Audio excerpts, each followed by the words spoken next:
आप सभी को मेरी नमस्ते और जय हिंद। मेरा नाम आभास सैनी है, वर्बल मैथ बाय आभास सैनी में आप सभी का स्वागत है। कल मैंने आपको सीपीओ के टॉप 25 क्वेश्चंस कराए थे। टॉप 25 क्वेश्चंस सीपीओ 2023 के। वैसे दो क्वेश्चन मुझे ठीक लगे थे जिन्हें अलग से शॉर्ट वीडियो में मैंने कराने के लिए बोला था। एक क्वेश्चन ये था और एक क्वेश्चन ये था। सवाल पढ़ते हैं। ए और बी इक्वली एफिशिएंट है और दोनों इंडिविजुअली 36 दिन में काम कर सकते हैं। मतलब ए अगर काम कर रहा है 36 दिन लगेंगे, बी अगर काम कर रहा है अलग से तो उसको भी 36 दिन लगेंगे। एफिशिएंसी दोनों की सेम है। मान लो आप ये भी कह सकते हो कि अगर वर्क की बात करें टाइम इंटू एफिशिएंसी, ठीक है, अगर यहाँ पे 36 दे रखा है, एफिशिएंसी 1 मान लो तो ये भी 36। मतलब हम ये कह सकते हैं कि एक एफिशिएंसी हम लेट कर सकते हैं, तो ए की भी एक हो गई, बी की भी एक हो गई, ऐसे कह सकते हैं। अगर कोई भी हॉलीडे नहीं लेता तब ए और बी ने काम स्टार्ट किया साथ में, लेकिन ए ने हर 5 दिन के बाद, आफ्टर एवरी 5 डेज, और बी ने हर 7 दिन के बाद छुट्टी ली। यानी हर 5 दिन के बाद ए छठे दिन छुट्टी ले रहा है, 12वें दिन छुट्टी ले रहा है, 18वें दिन छुट्टी ले रहा है, 24वें दिन छुट्टी ले रहा है, ऐसे। लेकिन अगर हम बात करें बी की, तो बी हर 7वें दिन के बाद 8वें दिन छुट्टी ले रहा है, 16वें दिन छुट्टी ले रहा है, 24वें दिन छुट्टी ले रहा है, ऐसे ले रहा है, एंड सो ऑन। दोनों ने काम स्टार्ट किया 1 जुलाई को। कब काम कंप्लीट हो जाएगा? आप ऐसे देखिए कि अगर मैं ये 8वें दिन छुट्टी ले रहा है, 8 डेज तक ए का काम देखूं तो ए ने एक दिन छुट्टी ली है, 8 में से एक दिन छुट्टी ली है, 7 यूनिट काम कंप्लीट कर दिया ए ने। और अगर बी की बात करें तो बी ने भी 8वें दिन छुट्टी ली है, लेकिन 7 यूनिट काम इसने भी कंप्लीट कर दिया। यानी 8 डेज में टोटल 14 यूनिट काम हो जाता है। आप बोलोगे ऐसे ही अगर 8 डेज में ऐसा है तो हर 8 के चंक्स में ऐसे ही चलेगा। तो अगर 16 डेज की बात करूं तो आप बोलोगे 28 यूनिट काम कंप्लीट हो जाएगा। अब 16 दिन हो गए, 17वें दिन भी दोनों ने काम किया, 2 यूनिट काम। 18वें दिन ए ने छुट्टी ले ली, सिर्फ बी ने काम किया। फिर 19वें दिन भी 2 यूनिट काम, 20वें दिन भी 2 यूनिट काम, 21वें दिन भी, ऐसे करके काम चल रहा है, ठीक है, क्योंकि 24 तक कोई छुट्टी नहीं है। फिर तो 28 के बाद 30 हो गया, 31, 33, 35, 21वें दिन काम हो जाएगा। दोनों करेंगे लेकिन 21वें दिन काम कंप्लीट हो जाएगा। तो 1 जुलाई को शुरू हुआ था, 21 जुलाई इज द आंसर, ठीक है। ध्यान से समझिए, इस टाइप का क्वेश्चन आ सकता है। हमने देखा ये ऑफ है, ए के हॉलीडे और ये बी के हॉलीडे। ए का 6 को छुट्टी लेगा, 12 को लेगा, 18 को लेगा, 24 को लेगा। बी का 8 को, 16 को, 24 को, ऐसे है।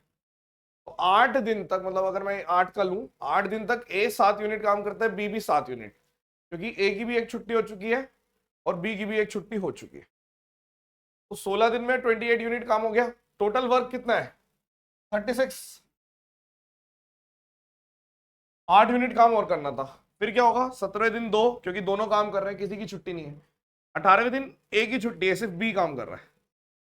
फिर 2, फिर 2, फिर अगले दिन आए तो दोनों है, लेकिन आधे ही दिन में काम कंप्लीट कर देंगे दोनों, ठीक है, पूरा दिन नहीं लगेगा। नेक्स्ट,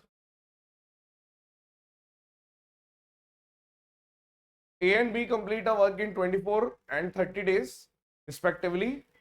अगर 10 घंटे रोज रेगुलर काम करते हैं तो ए और बी, ए 24 दिन में और बी 30 दिन में काम कंप्लीट कर लेते हैं। 2 शिफ्ट में काम होगा।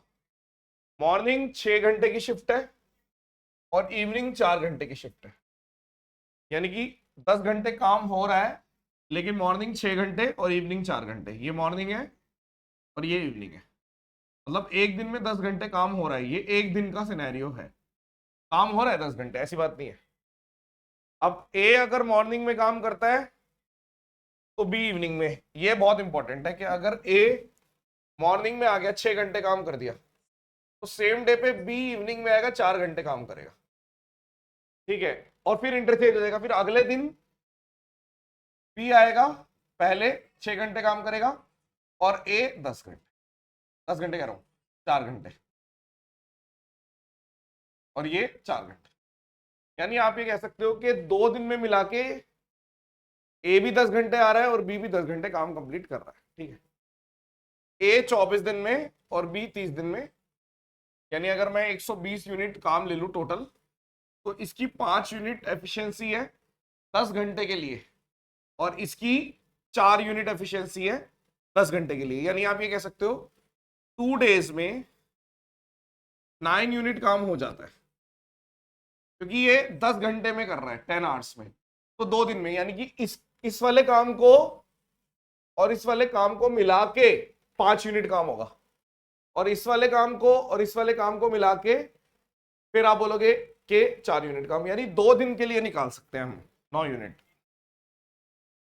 तो इसको हम कैसे लिख सकते हैं, 13 नीम 13 से मल्टीप्लाई करो, यहां पे 26 दिन हो गया और यहां पे 13 से किया, 13 नीम 117 यूनिट काम हो गया। ठीक है, उसके बाद आपने बोला 26 दिन हुए। अब अगले दिन 27वें दिन क्या होगा, हम 27वें दिन देखेंगे तो ये दोनों आएंगे। ठीक है, ये दोनों आएंगे, यानी कि अगले दिन नेक्स्ट डे काम कंप्लीट हो जाएगा, 3 यूनिट काम आसानी से कंप्लीट हो जाएगा। तो 26, ये तो हो नहीं सकते सारे, 27 डे में 27 डे काम होगा। आप ऐसे भी कह सकते हो कि 26 दिन में 117, नेक्स्ट डे यानी एक दिन अगर और ऐड कर दिया, अब अगले दिन क्या होगा, अगले दिन ए सुबह आएगा। ठीक है, आप कह सकते हो 6 घंटे काम करेगा। ठीक है, तो मैं ये कह सकता हूं कि अप्रोक्स क्या कह सकते हो, मतलब 10 घंटे में 5 यूनिट कर रहा है ना, तो अगर हम इसको बोल रहे हैं कि 6 घंटे में 5 इंटू 6/10 यानी 3 यूनिट काम करेगा ये, तो आप बोल सकते हो हाँ।